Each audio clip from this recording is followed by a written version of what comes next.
Images of astronauts floating gracefully through space gives the idea their job's pretty cushy.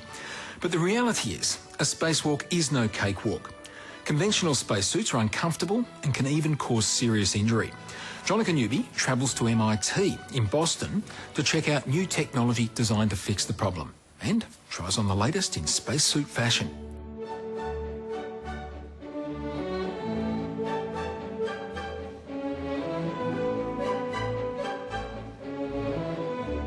Looks like fun, doesn't it?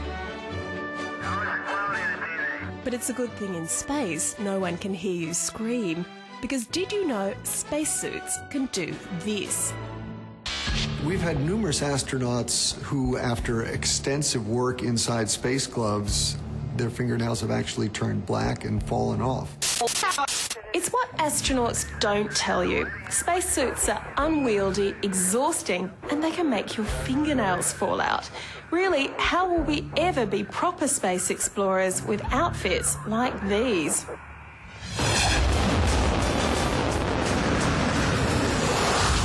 We need a better spacesuit.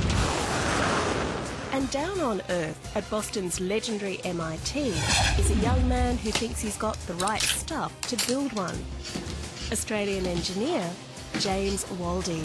Let's go to lunar gravity. Who's currently hanging on the low-G simulation machine.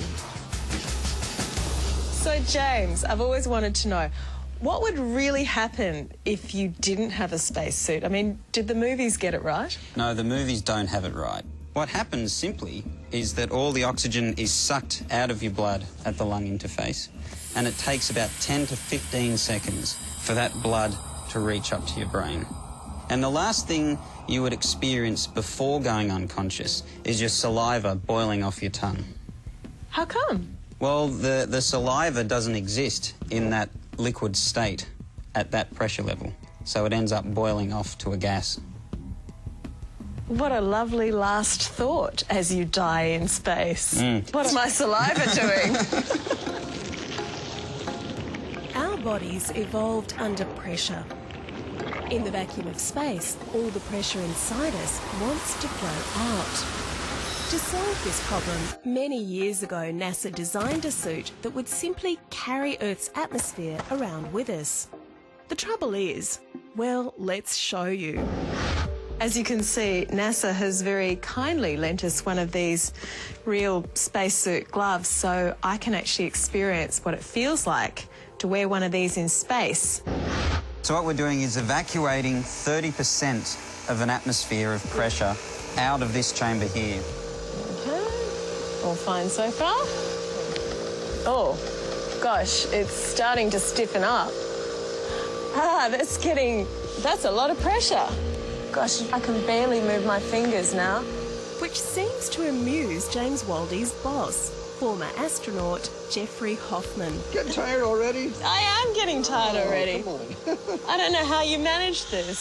It's only been 10 minutes. And well might he laugh. Jeffrey has spent a total of 24 hours on spacewalks, most famously repairing the Hubble telescope. And while he escaped spacesuit wounds, many don't. We've had significant injuries to hands, to shoulders. The fit of your glove is critical. These gloves, when they're pressurized, are very hard.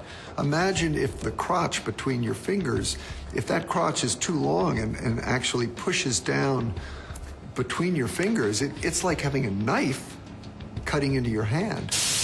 The way you lose your fingernails is if it's too tight, it can actually cut off the circulation in the end of your fingertip.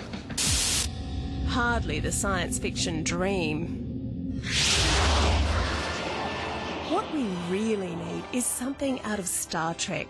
Something comfortable, movable, something more like this. Is this the look? It is, yes. This is the biosuit. The theory is that instead of external pressure being supplied by a balloon of air, it's supplied by elastic. This is only a mock-up because the real suit would be way too tight to wear on Earth. So let me give you an idea of how strong this suit really has to compress you. When you get your blood pressure taken by the doctor, they'll pump it up until the blood actually stops flowing. But what we're going to do is pump it a little bit more, and this is currently at about 30% of an atmosphere. If this was actually applied uniformly, then you would actually feel okay. You reckon? That's true. So how would you get a suit this tight on? That's the biggest problem we have in having NASA accept this as a practical alternative to the current gas pressurised suits. And we've looked at lots of different ways. For instance, we could perhaps weave electroactive polymers into the suit itself, and we could plug it into the wall and it would relax like a pair of pyjamas. And then you just get it in And go. and then as the airlock pressure decreases, your suit would contract and compensate for that lack of pressure. Unfortunately, that technology is at least a decade away. But meanwhile, many a future astronaut will worship at the shrine of James Waldie if he can just perfect the biosuit glove. What we're trying to do is incorporate skin suit gloves onto the current suits. Then perhaps we could talk about full arm and full leg skin suit components with a gas pressurised torso. And then as we go on to Mars, then we can go to a full body elastic biosuit system.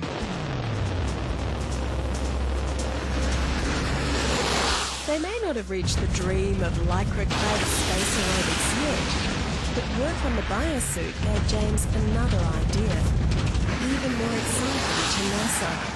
You see, if we're actually going to go to Mars, we need a better suit for inside the spaceship too.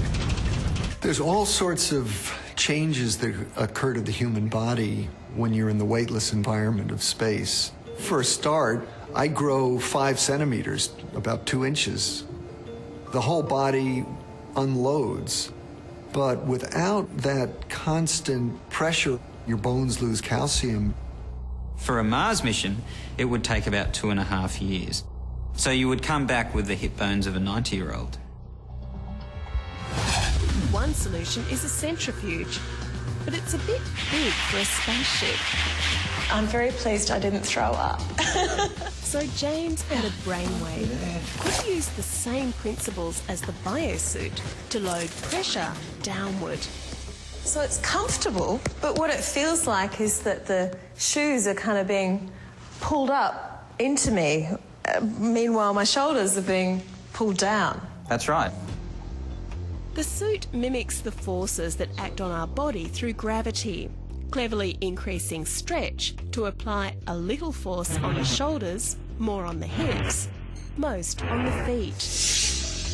This is a fully functioning prototype, and last year James got to put it to the ultimate test on the aircraft they affectionately call the Vomit Comet. The Vomit Comet was a dream come true, really, and we found that the suit performed almost flawlessly. Again, there's a way to go to prove this gravity-loading suit can prevent bone loss. But if we're ever going to journey beyond our Earth, these are the kind of travel clothes we're going to need. Boy, you land on Mars for the first time. I don't think there's many little green men there who are going to help you when you get out of your spacecraft. So you better be in good condition when you get there. I'd love to be able to see the lights of a future lunar city twinkling. I'd love to think that some of my suits have helped us do that.